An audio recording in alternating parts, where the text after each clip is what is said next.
You're listening to Hashtag No Filter with Zack Peter. That's me, your naturally platinum blonde pop culture connoisseur.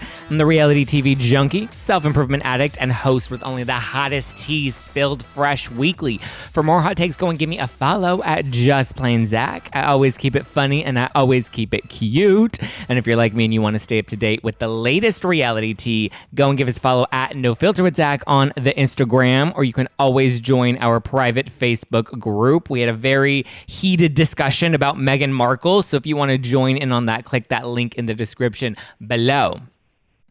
Okay, so I'm going to be trying something a little different this week. I know if you want to jump straight to the tea, I have Adam from Up and Adam who is on the show with me today, so you can just fast forward a couple minutes and we'll jump into all the Erica Jane, Tom Girardi, Porsha drama that we'll be breaking down later in this episode, but I figured I would start things a little bit differently this week because it's a bit of a different week for me. I'm sorry, you guys. I've been having a really, really challenging week, and I've been so sad. I've been overwhelmed with just this sadness, and I don't know how to make it go away. And I just find myself, this show has kind of always been my medium and my outlet. So for the people that have listened for a really long time, you'll know that we have these occasional life moments where we lean on each other and this is going to sound so stupid, but it's more of like an inner thing than an outer thing. But I ended up, it was my mother's birthday and I wanted to get her hair done. So I went with her and I decided I wanted to try something new with my hair. And then I ended up, we ended up trying something new, which I was totally down with. I was like, maybe this will make me feel better, a little touch up, a little something. And so we ended up trying something really new. And I got like a really intense one. I got a bit of a haircut, but I also got like this really intense like brunette root put into my hair, which really kind of took out a lot of my blonde. So I just wasn't expecting to like have dark hair. And I think it's a very rooty look. And I don't think I necessarily hate it. I think I just feel on the inside, I feel so sad and lost and broken. And then, on the outside, if you look good on the outside, it makes everything better, right? Or at least to the world around you. Now that, I've lost my grandmother and we've gone through the burial and the memorial, like now I'm supposed to be okay now. I'm supposed to have mourned it and moved on. And I was expecting to have that. And I guess I don't know. I feel like I don't look like myself. And as a result of not looking like myself, I already feel so foreign in my emotions right now because I feel like I'm always so in control of everything. And right now I'm messy and I'm a hot mess. And I'm trying my best every day. And I don't know why I felt the need to talk about this on the show. And also I just want to say, as well-intentioned as I know everybody may be with, complimenting me and saying, oh, you look great and your hair looks great and you're beautiful regardless. And I've heard all of those things over the past week. As you've noticed, I've been wearing a lot of hats. And today I just decided I'm not going to continue to wear hats and hide. I don't want to hide anymore. I'm going to own it. I'm going to embrace it. And I'm just going to ride through the messy and uncomfortable emotions and the messy and uncomfortable, outer appearance that I just kind of feel right now.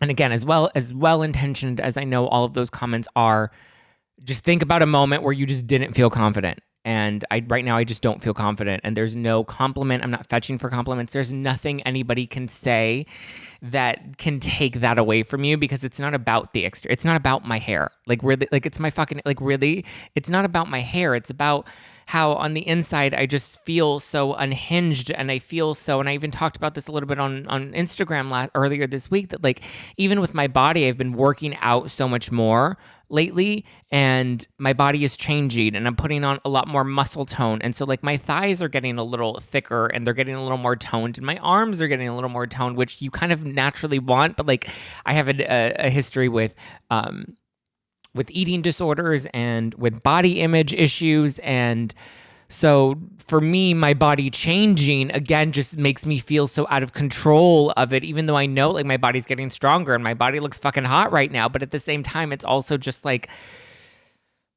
it's hard. I'm like staring at myself in the camera. I can't stop looking at my hair right now because I feel like it just doesn't look like me right now. And it's not a bad thing, you know? It's really not a bad thing.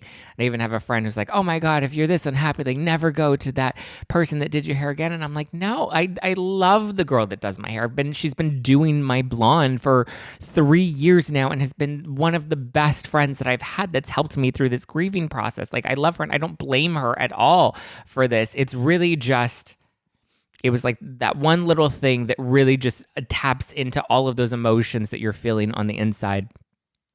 And I don't know why I decided to even bring this up on the show today. I guess one, because I had to come on, and last week, obviously, I had a full head of blonde hair, and now I like have brunette hair with like, you know, some frosted tips.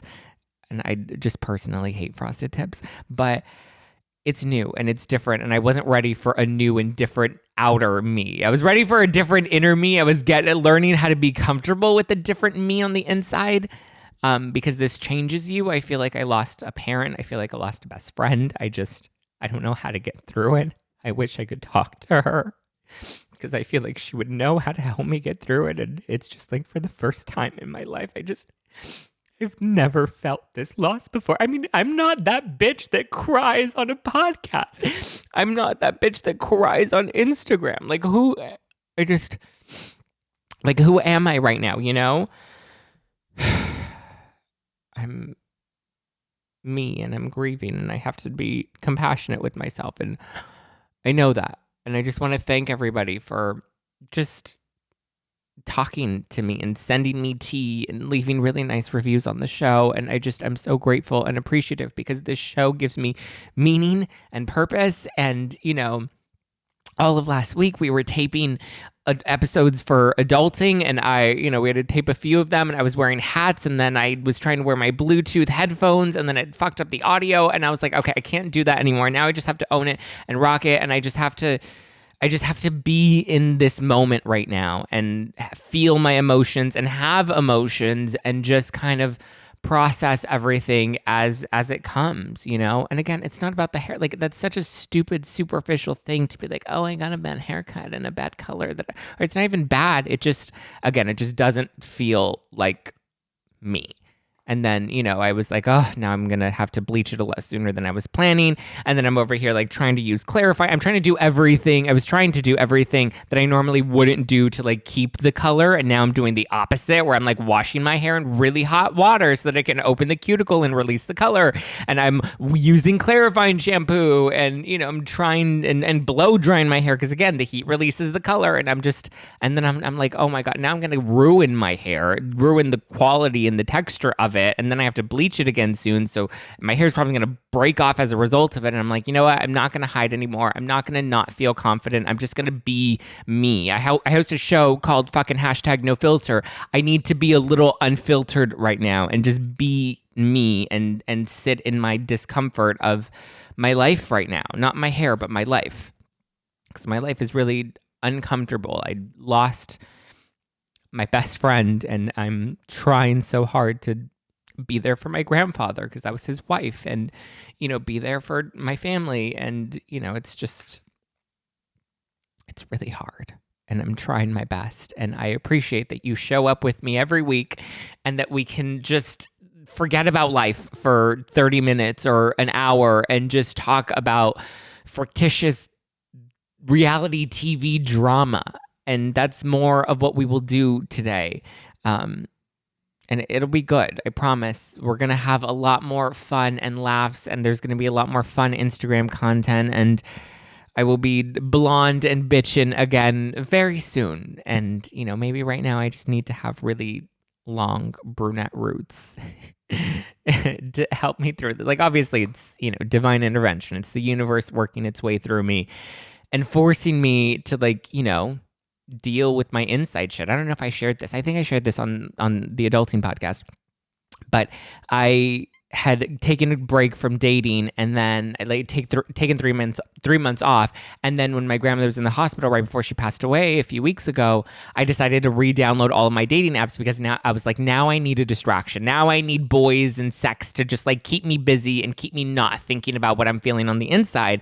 And then after I got my hair did and I just felt so not myself and so not confident in myself, I deleted all of my dating apps and I was like, I don't want to be seen by men. I don't feel attractive to men right now. I don't want anybody to look at me right now. And now I'm realizing it's because I went back into dating for all of the wrong reasons. I left dating because I was trying to use it as a distraction.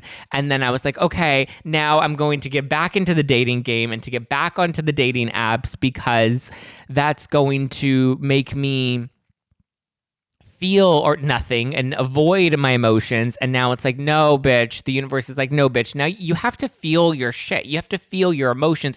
You have to get through this. And you have to do it by not avoiding it. You have to walk through the fire and get out on the other side. You have to walk through the fog and know that eventually the fog is going to be lifted and things will be different and things will be better on the other side because this is a natural part of life. And grieving is not easy and it's unique to everybody, but it's something you have to do. It is a part of living your life is having to grieve people. And that's just, it's where I'm at. So thank you for sitting through, what are we, 10 minutes. Okay, it wasn't that long, 10 minutes. Thank you for sitting through 10 minutes of messiness and icky, unhinged uncomfortableness and crying. I don't cry and I don't cry on this show, but this was actually very cathartic, and I'm probably going to have a vulnerability hangover once this episode comes out. But thank you for listening to me. And if anybody's feeling alone right now, if anybody's feeling depressed or sad or grieving somebody that they love or missing somebody that they love or just having a bad week, maybe you got a bad haircut. Again, I don't have a bad haircut. It's really not bad. It just feels foreign to me. But if you're feeling any of the above, you're not alone. We're going through this together. We're riding through life together and we're, laughing at all of this reality TV drama. We're laughing at Teresa and Jackie on Real Housewives of New Jersey right now because it takes us out of the heaviness of our life right now. And that's okay. We'll ride through this together. So thank you. Love you. Now let's actually get into the real show. Okay, so this is going to be a big week because I have on former Real Housewives of Potomac star Monique Samuels on the show this Wednesday. She's no longer under contract with Bravo, so she is like ready to spill the tea. She's going to tell me what's in that binder, what we didn't get to see at the reunion. She's here to mention it all, so get ready. But before that, today's guest has a killer YouTube channel with over 5 million views, and he's always spilling that tea. He's looking real cute today, which is making me feel really insecure after my intro earlier. Please welcome from Up and Adam Live, the one and only Adam Coy Newell. How are you? I'm good. How are you? Good. I'm so excited. Your intro made me feel like I know we've been in COVID, well, the pandemic and quarantine for like the past year, right? And your intro made me feel like I was back at the Abbey in West Hollywood for a second. I know the music, it gets you pumped, it gets you going. Yeah, I feel like I feel like I just had 3 shots of espresso in like 20 seconds. 3 shots of espresso, not vodka? No, not vodka. No, my gosh. Are you not a drinker? No, I am a drinker. That's the problem. I don't want vodka. Last night, I think I overdid it enough for like the rest of the week. So I'm good. Oh my God. I know. Last night I had to celebrate my mother's and my brother's birthdays. And so she just had a lot of vodka and a lot of tequila and a mechanical bull. Wow. My brother's birthday's today. Oh, really? Yeah. I love it. We didn't get a mechanical bull, but yeah. I actually have 3 brothers' birthdays in the first 2 weeks of March. It's my dad, my mom, and 3 of my brothers. Oh my gosh. Honestly, it's an expensive month. Point, there's so many. I have over 11 brothers and sisters, like with step, half, full. I can't even keep up anymore. I just look like, are you allowed to say bad words on a podcast? I just feel like an asshole, because my dad was saying to me today, he's like, hey, it's your brother's birthday. And I was like, Justin's? He's like, no, dipshit, Drew's. And I was like, shit, I'm sorry. There's so many. How many? Okay. So collectively, how many are there? 12. 12. Okay, so I'm one of 9 collectively amongst all the half step All of them. Are you the only gay one? That we know of so far. Oh, I'll take that. That's me too. I love it. Well, soon we need to actually like get together because you're in LA, right?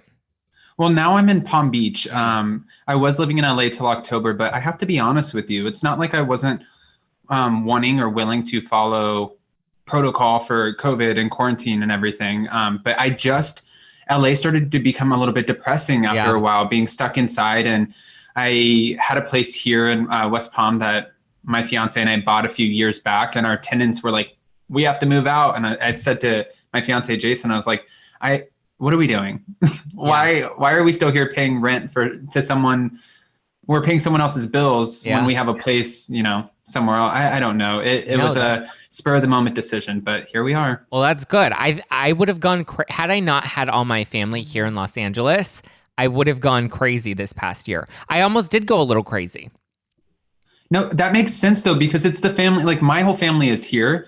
And that's something that made it so much easier for me because even though we're like properly socially distancing and doing everything that we're supposed to do, we still get to be together and we're having a great time, even though it's not a time to have a great time. You know what I mean? Does that make sense? Like it's just, we're trying to make the best of it. You're making the best of a bad situation. Making the best of it. Yes. Okay. I don't want to sound like, gosh, I kind of do sound like an asshole when I'm doing like, listen, I feel like I'm improvising. You have to just like roll with the inner asshole and just know that like people are going to give you shit for it regardless. And you just have to roll with it.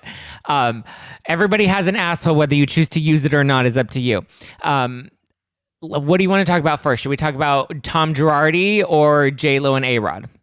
I honestly, this Tom Girardi, well, I was going to say case, but legit cases, I've been following so close for so long. I can probably, I feel like I have it down verbatim. Like I'm living this right now. So if you want to jump into that, I say, hey, let's do it. And I will just say, because I've done like a deep dive and I've been covering it on my show, but I often like to watch your show because you always kind of like have all the details. So I'm always shouting your show out, your YouTube channel. So did you, I'm assuming you read the LA Times article.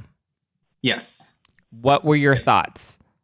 Because it basically said that he was trading bargains with high-profile people here in California to get what he wanted. I obviously innocent until proven guilty, right? I'll just throw that out there to start because that's how this works. But there are just so many things that are starting to pile up that just make everything questionable. They just came out with another article saying that charges are imminent, meaning like they are coming now, and that the bar lawyers are looking into Mr. Girardi because they feel like this latest late onset Alzheimer's diagnosis and saying that he has dementia and their Pasadena mansion just happened to be burglarized. Like these things are starting to add up and they're like, okay, it seems like you're playing the system. Yeah. And now again, you would hate to say that, right? So if someone was actually sick and they do suffer from dementia or Alzheimer's, you don't want to take that away from them. But at the same time, like these things adding up, like they were pointing out that back in November, Mr. Girardi, he was doing speaking engagements with panels for an hour and a half. And he did 2 of them where he was very aware. He knew what he was saying. And it just, unless it happens that fast, which sometimes diseases and sickness, they do, they get you and they hit you hard. It's just very interesting timing, the way that this is all playing out. Well, the other interesting piece is it's not early onset Alzheimer's, it's late onset Alzheimer's. Did I say early? No, you didn't say early. Oh. But I'm thinking, because my understanding is late onset means that it's been happening for a while, correct? Because early onset is it slowly starting to happen? Oh, I actually don't know the difference between. Let me Google this, because my understanding of late onset. My understanding is that it's something that has been progressively handling it. Because what is late? Okay, so late onset, the most common form of the disease is characterized by clinical symptoms and signs of Alzheimer's that become apparent after the age of 60. Okay, so it has to do with age. So because he's older, okay. Early onset is somebody younger that's experiencing Alzheimer's. But when you actually put all the pieces together, he was still practicing law early last year until all of these lawsuits started to come up. As much of an icy cold bitch as people seem to think that Erica Jane is, I don't think she would just be like, peace out, I'm going to divorce this man who is deteriorating in, you know, that his memory is just going away, and I'm just going to be like, you know what, peace out, screw it. At that point, I would be like, there's no prenup, I'm sticking it out. He might be around much longer, you know, but that's just my fucked up brain. But like, I just don't understand. And like you said, then there were the panels, and now you have the California State Bar that's like, oh, we're a little skeptical, we're a little fishy. Or side note, where the hell have you been? You're a little late to the party. Like, he's been screwing people over for decades, and now you decide to show up and be like, ooh, something's a little fishy. Like, what were you, jerking off in the bathroom for the past 20 years? Like, come on. No, you know, there were a lot of course, Bravo fans, Bravo super fans, people who either love or even hate Erica, but regardless, they're talking about her, who were questioning immediately when she filed for divorce. Why now? And one of the main questions was, you know, was there infidelity, or is there something happening legally, which now we know there is, and they're trying to divide the assets. That way, at least she keeps some of the assets, and then when he loses everything, then she can kind of give him a little bit. That way he's not just walking away with nothing, you know. But or are they that calculated? I'm not sure. I actually had a psychic who I spoke with, and I know this is like, I don't know, is the word taboo? I'm not sure, whatever. I talked to a psychic about this, and she just wanted to let me know. She's like, I love your YouTube channel. And I was like, thank you. And she said, I watched the Erica Girardi case and the Tom Girardi cases, and I wanted to just tell you that I know what's going to happen. And I was like, what's going to happen? What's going to happen? And she told me that she said everyone's going to be scotch-free. Like, it's all, they're going to get away with it. That's what she felt. And I'm not a psychic, so this is coming from her. Yeah. But she's like, they're going to get away from it, and they're going to walk. It's going to work out in their favor.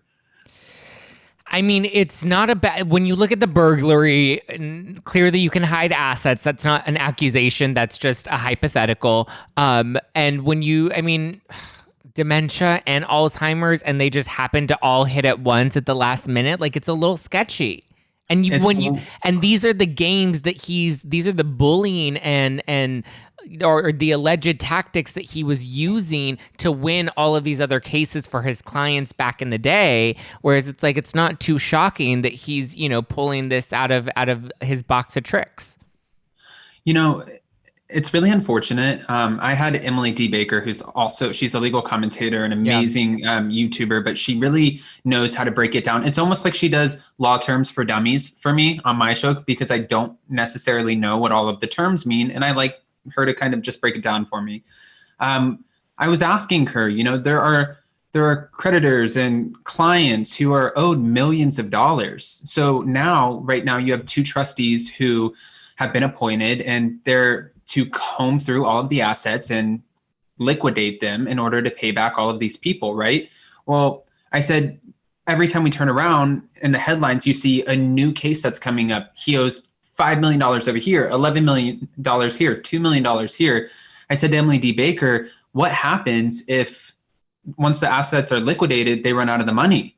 You know, there's nothing else to liquidate. She's like, well, they'll go through like a tier program, and whoever's left, they just won't get paid.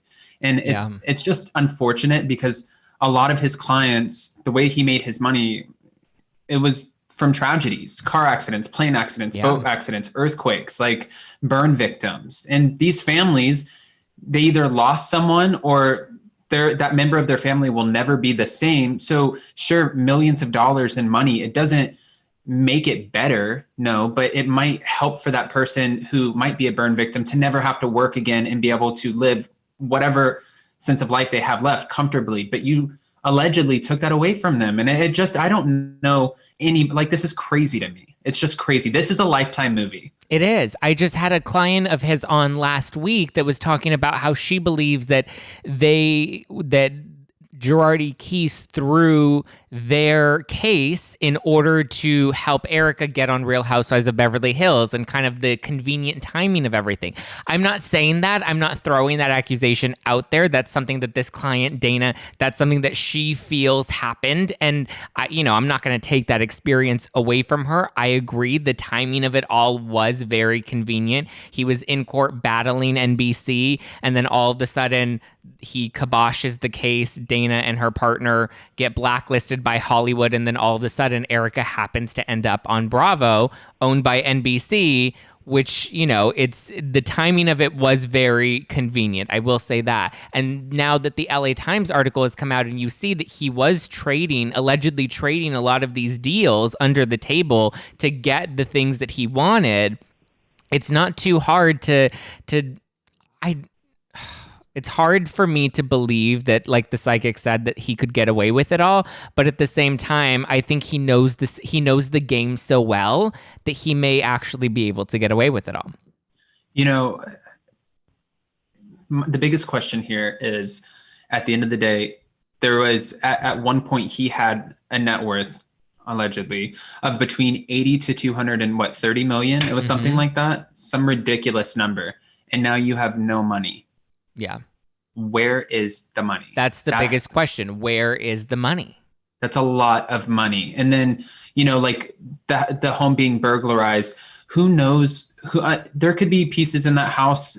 Again, I'm not trying to assume anything, right, but I'm just going based off of comments that have been on my channel and things that I've read from some of the fans who, some people watch, these Bravo shows and they're invested. I mean, I'm invested, but some people can recite the whole episode back to you. And people were messaging me and they're like, hey, Erica did point out that her husband doesn't like to give her jewelry. He likes to buy her fine pieces of art, like really nice art pieces. And that's a great way to move money around and I'm not rich. I don't know how rich people move their money around, like for us, we just put it on our what's it called? Like a buildable card, those little debit cards that you just fill up and stuff. That's what people of my caliber do. So we don't have the money like that to move it around in art forms, I guess. I'm not sure, but it's interesting. It makes you question. It does. I mean, what did you think? Did you see her Instagram post, Erica? Which one? The one about God giving her, she posted a quote. It said, "Do not judge. You don't know what storm I've asked her to walk through." And it's a quote from God. And the one that she got from Maria Shriver? Yeah. Yeah, I read it. Thoughts? And, just to be fair, who knows what, if any, her involvement was, right? Who knows? I've always said that I don't think she knows. I don't think she is as complicit as people want to believe that she is. I always thought she was the good wife that stuck her head in the sand. She knew her husband was a shark in court, but she's like, I don't want to know. As long as I get my glam done, as long as my music career is paid for, I don't need to know how you're getting the money. You tell me what to sign. You tell me what meeting to show up at and where to twirl my hair for which judges. I'll do whatever you need me to do because I love you and I support you, but I don't need to know all your dealings. Well, it's very Teresa Giudice, right? It's the wife who kind of goes with the flow. She knows her place. She knows that the husband is the breadwinner bringing in the money. He lets her do whatever she wants. Here, baby, sign here, do this. Love you. Oh, you want to go shopping? I got this, do this. And you trust that. I mean, to be fair, if my fiance and I say we were married and we had businesses together, I would want to see all of the documents. But if there were some documents that he was just like, hey, listen, I took care of these, I signed this. This might sound really naive, but I wouldn't really think anything of it. I would just be like, oh, okay, you took care of it. Thank you. That's one less thing that we have to worry about. Because you love and trust them. Yeah. And I don't think Tom ever thought he was going to screw Erica over. I don't think he ever thought it was going to get out of hand. I think he'd probably kept her in the dark because, one, there wasn't a need to really let her know all of the details, as long as she could, again, go live her life and he could parade her around whenever he needed to. Whenever he had a gala where he was going to show one of her music videos at, he was fine with that, And so I don't know how she's going to end up getting away with it when you see all the attachments that she has to some of the other businesses and companies that he owns. But I mean, time will tell. Well, you know, it's almost like when you watch like a thriller movie or a horror movie and they're like, well, if I tell you, I'll have to kill you. It's one of those things like it's better left not said. If this were in fact happening and he was moving things around and she wasn't aware, sometimes it's easier to get away with things when you don't have everybody knowing and that's not weighing on their conscience. And she can run around and she just thinks, yeah, we have it like that. So then when people ask her about her money, she's like, I got it like that. Yeah. And she can say it with 100% conviction because in her mind, her heart, she's like, we're good. Yep. And that delivery is everything. Whereas if she did actually know something and it's on her conscience and people ask her, you know, that's crazy, a lawyer, but you guys have private judge. She's like, oh, well, you know, yeah, he does really well. And it's like, okay, something seems a little bit off. Mm-hmm. Because she would be more dodgy. Right. What do you think about him now lose or not being able to practice law now that his license has been suspended? I think what your facial expression says it all. I think we're all thinking that. Well, you said it. You said it at the very beginning. You said, you know, where was everybody the last 10, 15, 20 years that, you know, these things were happening? I'll tell you my theory. Why is it just now? I'll tell you my theory. I think it's because I'm not making any accusations. It's just a theory. But what I'm saying is I think that there was a good chance that he was in a lot of pockets and a lot of people knew him as the bully shark. And they're like, I'm not going to touch it. I'm not going to go after it. He has a lot of power. He has a lot of influence. He knows where Trump's, golden shower video is. He has all the dead bodies buried somewhere. And I think he was that type of guy. And I think Erica knew he was that type of guy. But, I mean, time will tell. But I think a lot of people were afraid because he probably either had dirt or could have potentially made threats against, taking money or assets or whatever away from them. And I just think people were afraid of him. You know, it's also crazy, too, to think if you dive too much into it, like you can rip apart details from clips. Like, again, how I was saying, fans were talking about the moment where Erica shared that her husband buys her art. But there was another moment where everyone was kind of picking apart. It was Erica Girardi on Watch What Happens Live when Andy was asking her about the prenup. And she said, if we had a prenup, he would just rip it up in front. Like, he's such a high power attorney. It's almost like if you watch her and how she talks about him before all of this started happening, you can tell she knows, like you just said, she knows who he is. She knows he has a lot of power. And even when he told her, be quiet or I'll send you to your room in front of Lisa Vanderpump, you know what I mean? In that scene, she knows her place. She can be this ice queen, this beautiful ice queen who does whatever she wants and has this hard exterior with everyone else. But with him, that's not the case. She knows her place, or she at least knew her place when they were together, and it showed. The other interesting thing about him losing or getting his license suspended is it wasn't because of any wrongdoings. It wasn't because he was being disciplined. It's because he has a conservator and if he can't make decisions for himself, then, we must not allow him to be able to practice law anymore. When he was just practicing law just last year. And in December, right? Yeah, he was just practicing. I don't know exactly when his last case was wrapped or when, I'm assuming it's when the conservatorship was assigned, but how is it that he even had a license after all of these accusations, after all of these lawsuits? How was there no investigation that was ever done? And now we've taken it away, not because he did anything wrong, but because we don't believe that he's in the right mind because he's losing his memory. That's why we've decided to take it away. I get it. We're in a country where it's innocent until proven guilty. But when there are accusations made, there needs to be an investigation that needs to happen. And I listened to Emily's interviews. Emily, it's D. Baker, right? Yep. Emily D. Baker. Yeah, I've listened to her interviews. And, she says that a lot of these offenses are things that he could have gotten his license taken away from for a long time ago. I don't understand how it got this far. Well, before I actually read that it was the conservatorship that took it away, my first thought was that the being diagnosed with the late onset Alzheimer's. I was like, oh, that makes sense. If you're diagnosed with early dementia and that's so confusing. Early dementia and late onset Alzheimer's, yeah, you wouldn't think that that person would have the mental capacity to take over a case and represent someone. So I was like, okay, that's why he would have this taken away right now. And I'm sure once they comb through all of the facts of these different cases, and again, there was another article that just came out saying charges are imminent, meaning that they are coming. That's what the bar lawyers are saying, even though they are maneuvering these cases to the best of their ability, meaning the being or the what is it mental being what is it why am I blanking right here being mentally I'm missing it incapacitated mentally incapacitated. Thank you so much. I don't know where my head is. I told you I was traveling today.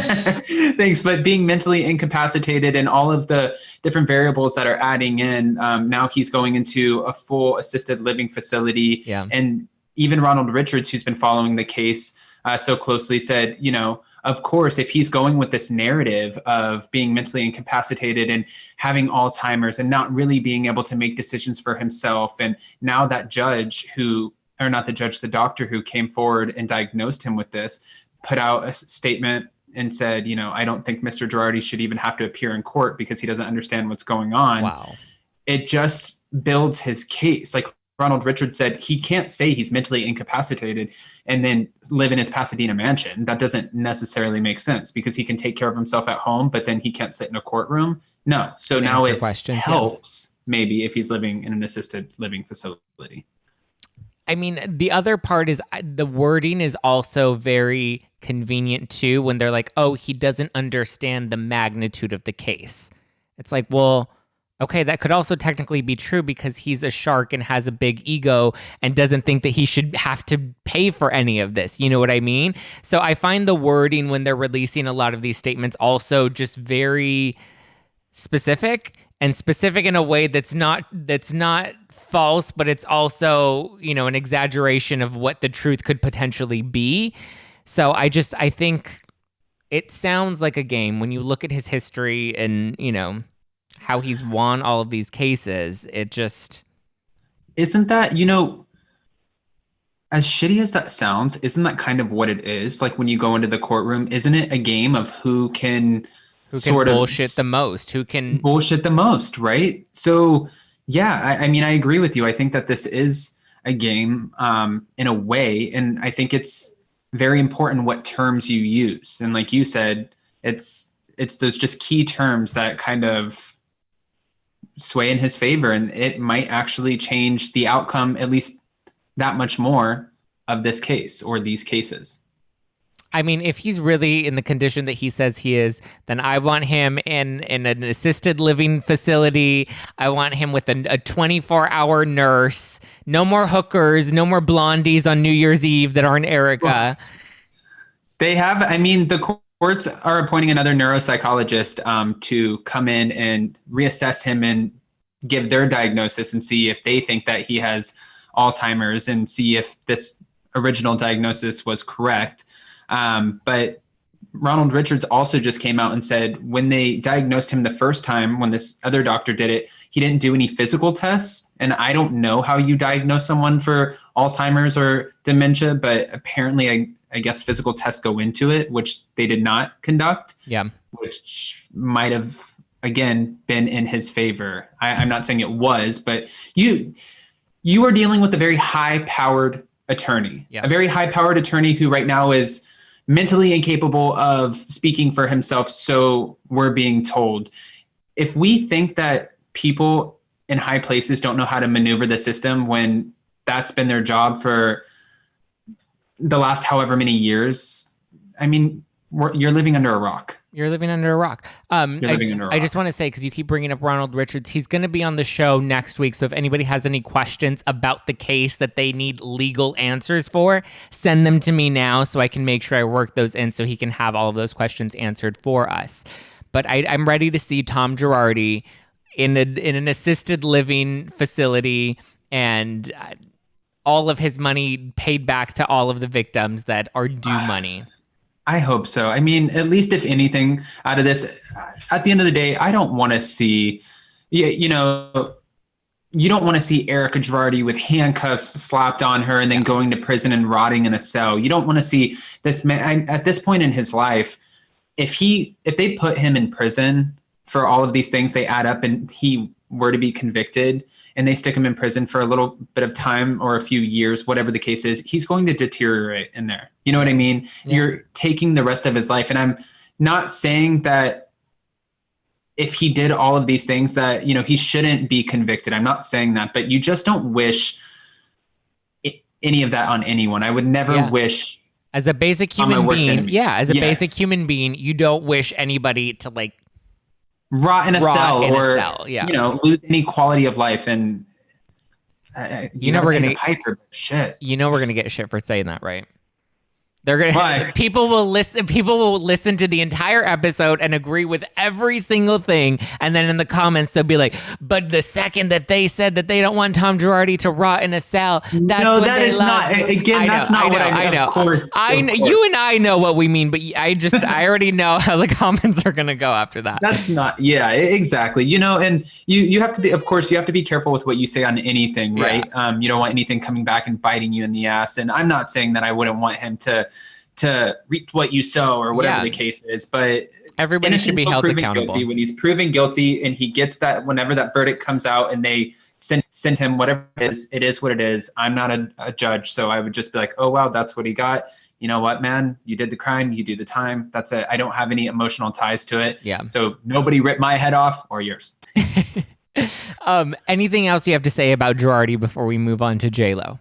No, well, I want to say this about Erica. For anyone who watched Real Housewives of Orange County season 15, it was not the best season. I think it was actually the lowest rated season.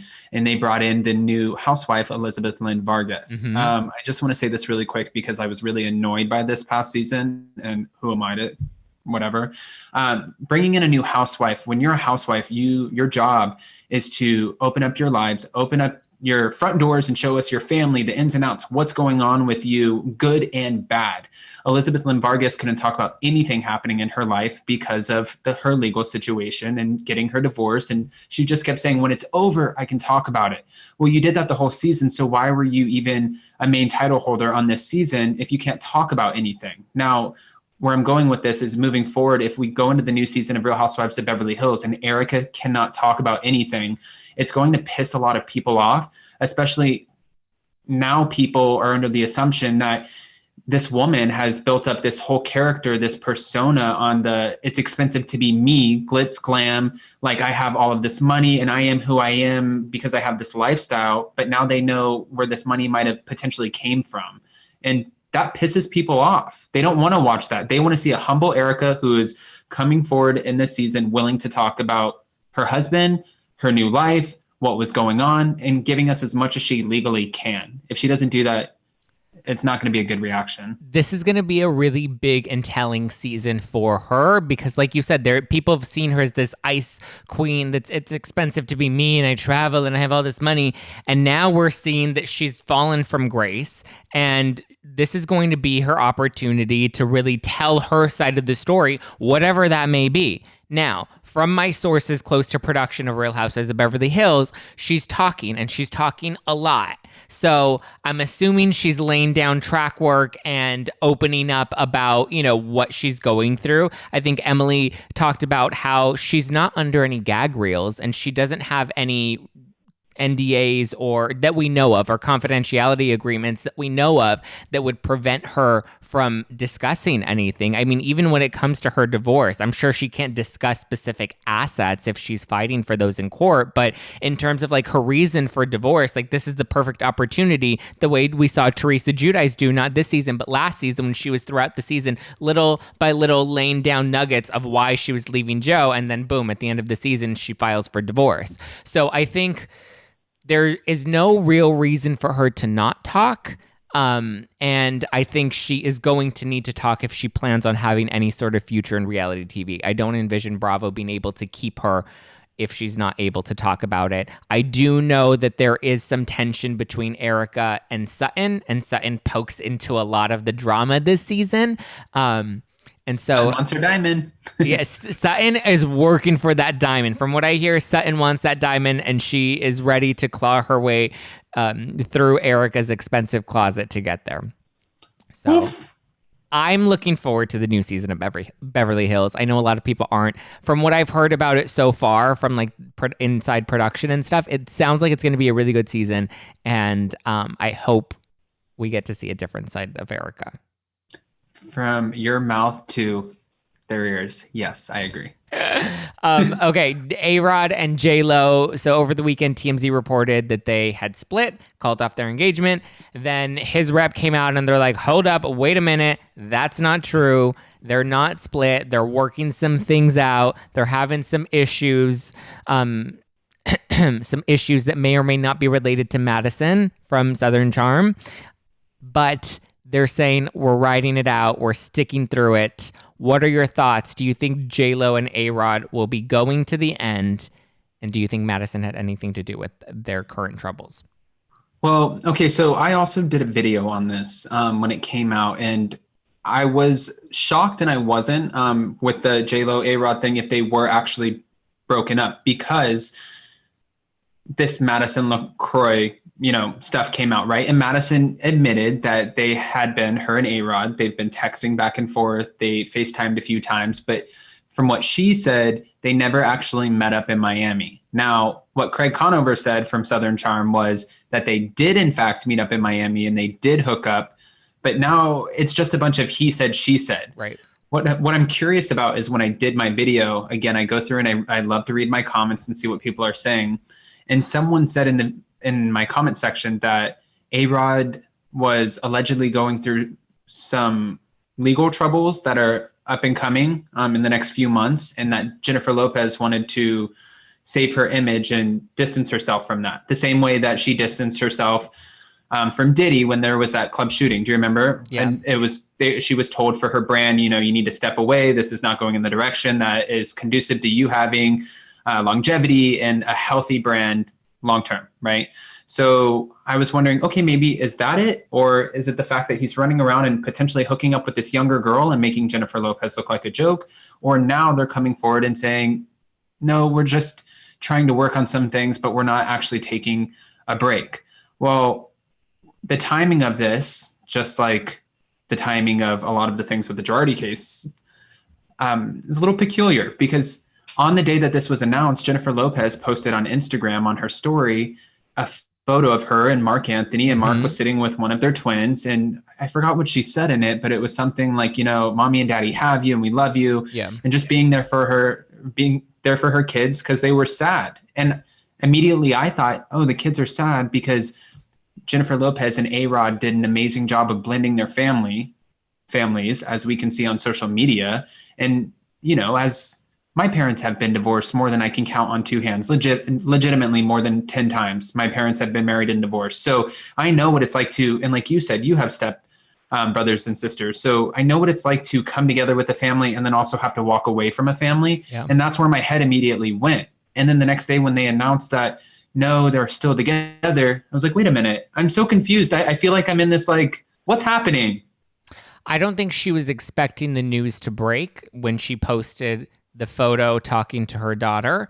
And from what I've heard from sources close to them is, and this is something that she has a history of, is having a open sort of arrangement, not necessarily with her, but with the guys that she's with. And again, this is all alleged. It's not, it's just according to sources that I've spoken to. But from what I've heard, they had an open arrangement, but because he's known for, going around with the hookers, he's known for being a flirt around town. He wasn't allowed to do anything in front of her specifically. That's why people hear about, I think on Demois, there were all of these people that were saying there are very strict rules when she's in the room with him about other women being able to wait on them or other women being in the room. Like, there are very strict rules that have to be followed when they're together and there are other women in the room. But as long as it's like a don't ask, don't tell. You go, don't embarrass me.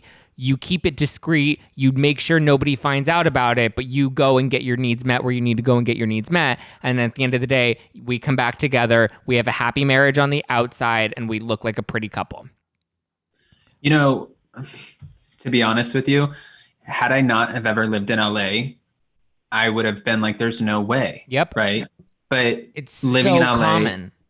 Right. Living in LA, and you sound like this kind of like, I guess, pretentious asshole when you say, like, oh, you've met different celebrity couples or high powered couples who, they've had these relationships set up in this way, and it's common for celebrities. Well, I don't want to say it's common for celebrities, but in Los Angeles, I came to find that there were a lot of people who had open relationships, and it was structured with rules. Yep. So would I be surprised at all if that were the case for them? No, I would not, especially because you're dealing with, it's not even a normal couple. This man has so many businesses. He's busy. He's on the go. Same thing for Jennifer Lopez from start to finish. Like, people say, don't make excuses throughout your workday because Beyonce has the same amount of hours in her day as you do. Okay, well, Jennifer Lopez, same thing. I mean, she is working. So if they had this set up where she's like, I don't want to hear about it, like you said, don't embarrass me, I wouldn't be surprised by that. Well, and then and then there were other rumors that came out saying that Madison had to sign an NDA, and that's why she wasn't able to fully disclose. Not that she would disclose it anyway, but which is also common, because if he's going to be talking to other women, I think he should definitely not pick reality stars. I don't think he really knew who she was, because somebody at that level doesn't really pay attention to reality stars, whereas like to us, we know who they are because we're so involved in the reality TV world. But somebody like him probably didn't realize she was on Southern Charm, or probably heard of Southern Charm and thought it was some bunk show on TLC, but wasn't actually, didn't realize the popularity of the show or her. And I mean, it's standard for them to make people sign NDAs around them, and I'm pretty sure she slipped it, and Craig just outed her, and that's why Bravo had to bleep out the name, is because she was confined from actually releasing that information. Well, let's be real here too. Just to be fair, I've been to parties again, and this is just I'm giving my experience of being back there in LA. I've been to parties where I've signed NDAs at the door. Candy Burris on Real Housewives of Atlanta signs NDAs before she has people come into her house. Yeah, smart. Lala Kent, who just started Vanderpump Rules, right when she started dating her now fiance, Randall, when they were, I think, about a year together, they were together for a year, they started requesting NDAs, right? When they were having their parties for Coachella and they were having these houses rented. And she said that on the reunion of Vanderpump Rules. So I think that NDAs are not that uncommon. So if A-Rod were to be running around, it would probably be an NDA that would have been signed, and she accidentally leaked this to the wrong person, which was her castmate, Danny. And then Danny probably talked about it with Austin or Craig, or it's just like playing a game of telephone, but then she admitted it. She admitted that there was a conversation, and that's where you kind of lose because you incriminate yourself. Yeah, and then I think it becomes an issue of it embarrassed J-Lo, and they probably were splitting but wanted to maintain a front, because if you looked at her Instagram that same day, earlier she had done a promotion for, I think, her beauty line, where she was like, do you want to see my wedding day look or my wedding day makeup or something like that, click swipe up or whatever. It was like one of those like promotions, but it was in relation to either her bridal shower, her wedding, I don't remember exactly, but there was some sort of promotion. So it's like you do have endorsement deals and you do have all of these other items that you need to keep up. I don't think they were expecting the news to leak, which TMZ ultimately ended up leaking, and that's why they're like, we have to come up with a statement to kind of debunk this and say that we're having some issues, but we're working through things. I mean, that's actually fair if you think about it like that. And Jennifer Lopez did an interview with Allure magazine, and she said, we are going to therapy. Therapy seems like it's helping. I think that you might be right here. I think that this might have been something that is probably very real. There is probably a split here, and there are, I'm sure, brands involved, because you have a high power couple, right? So if they're getting married, I'm sure the venue will be covered because Jennifer Lopez is getting married in that venue.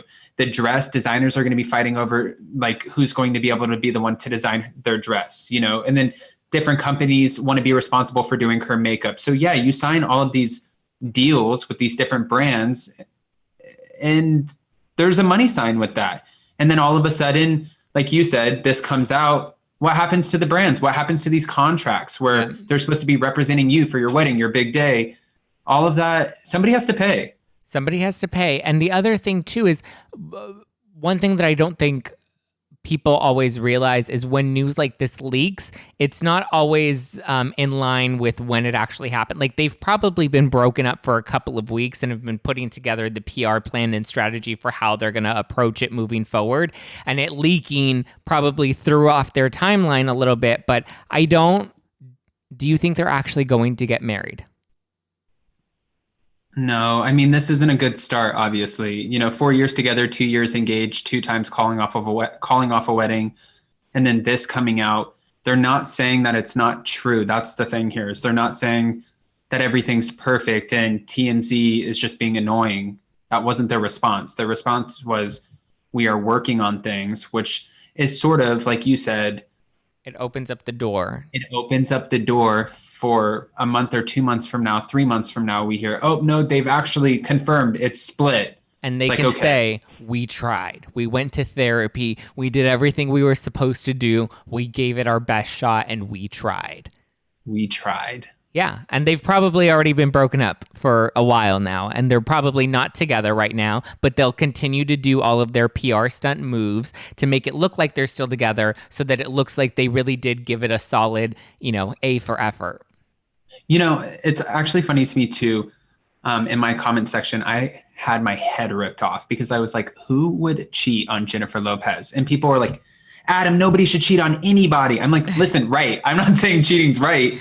I'm not saying you should cheat on anybody, but who the fuck cheats on Jennifer Lopez? Yeah. Like, I just would, I'm a gay man and I wouldn't cheat on Jennifer Lopez. I just don't even know how that works. And I'm sure it's like, we don't know what that relationship looks like, or she might be a diva, or who knows. But it just, in my mind, when you hear about some of these celebrity couples that we love that look like they really have just the perfect lives, like Brad and Angelina, or Kim and Kanye, or that's a stretch, I guess, a little bit. Jennifer Lopez and A-Rod. When you hear about infidelity or anyone breaking up, you're like, what the fuck? Yeah. It looks like you guys really have it all together, but we're just on the outside looking in. We don't know what's happening behind doors. Yeah.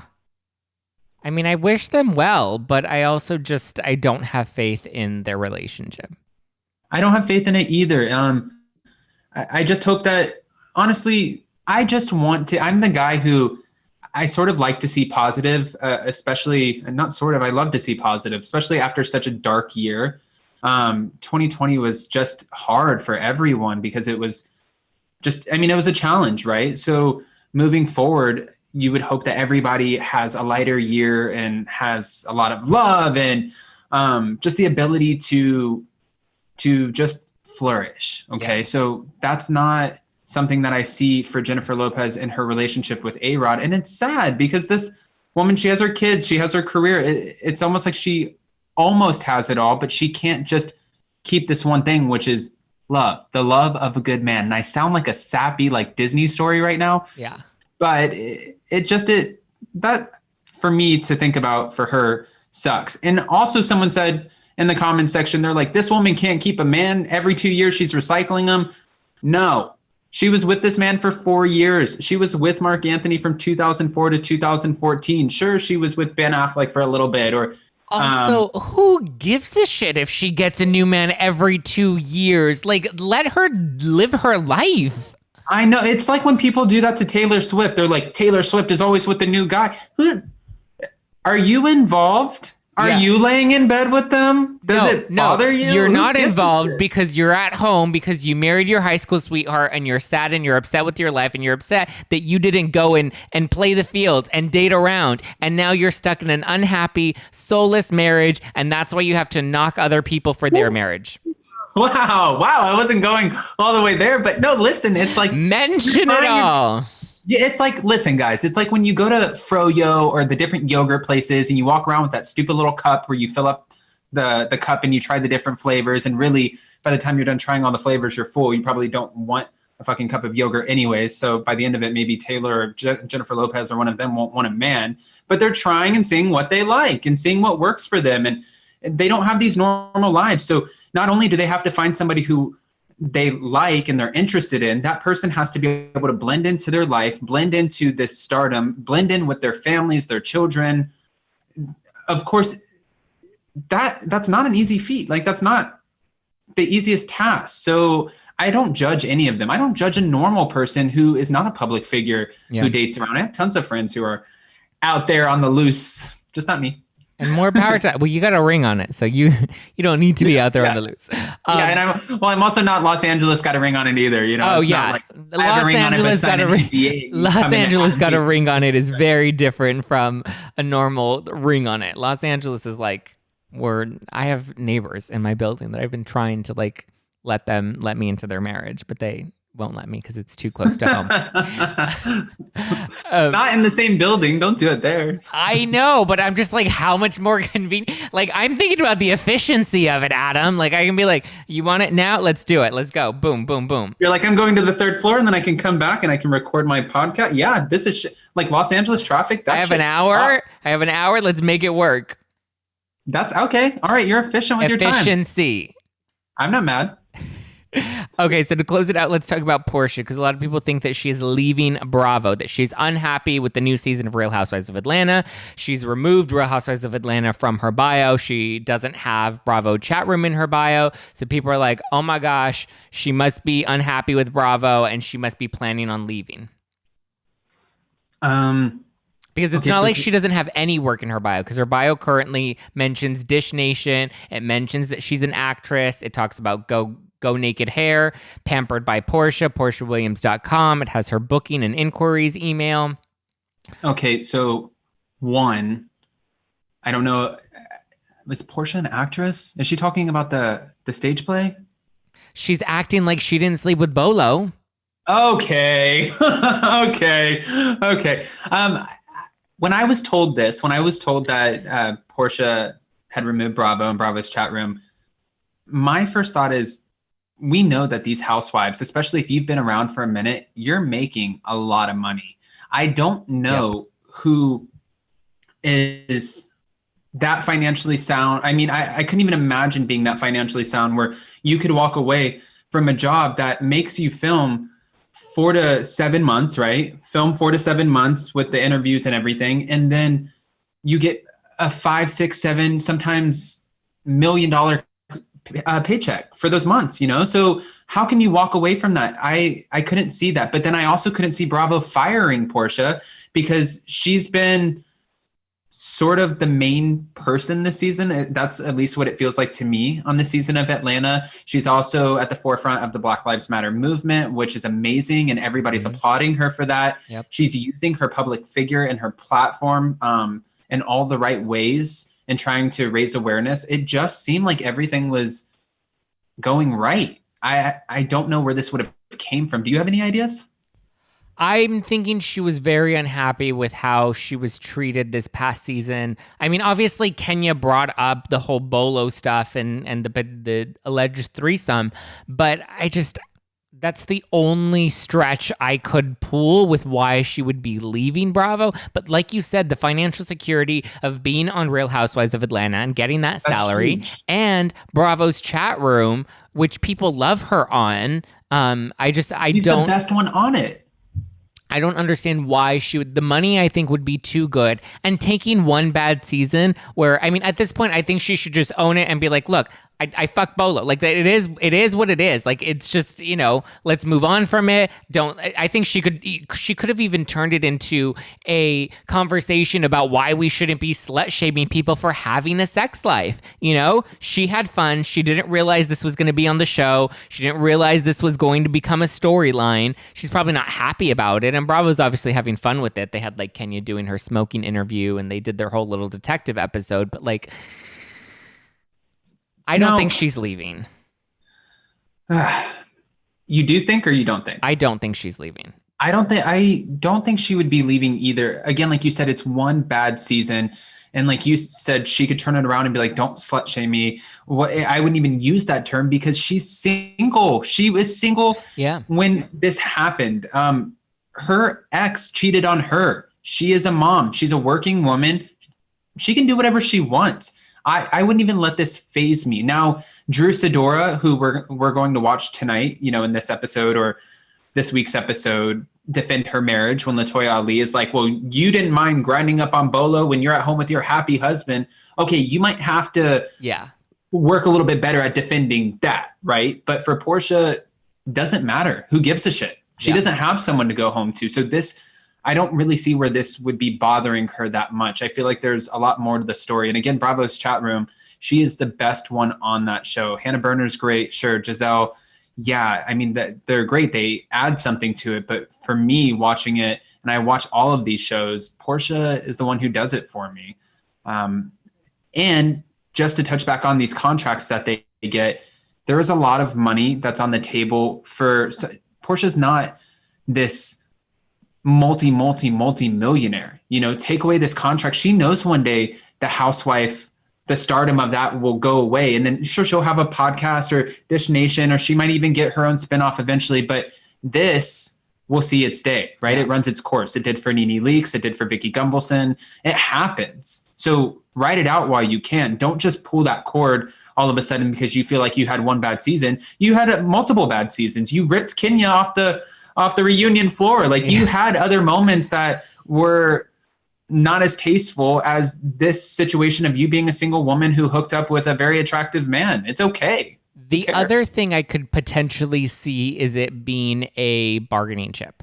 These housewives at this point are not stupid enough to think that they can't update their bio and not let it make some sort of headline or rumor around the blog sphere. So it could also be her being like, let me take it off the table because I had a bad season and because it looks like I could walk away from this. Bravo's not going to let her go. Bravo needs her right now, especially with how much they've really leaned on her with all of their activism lately. They need Porsha because she's been kind of the face that's helped them through a lot of this past year.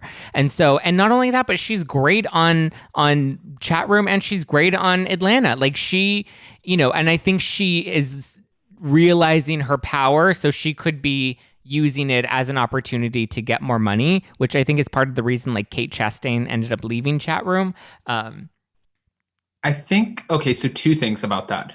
One, I had a co-host the other day, Kempire Daily, who pointed out sometimes these Bravo celebrities will go ahead and do something that, like you said, will grab headlines in order to just get us excited or curious about what's coming, what's happening. And then we start watching more of the franchise and investing ourselves more into it because we want to play, investigator and figure it out. That makes sense. Sure.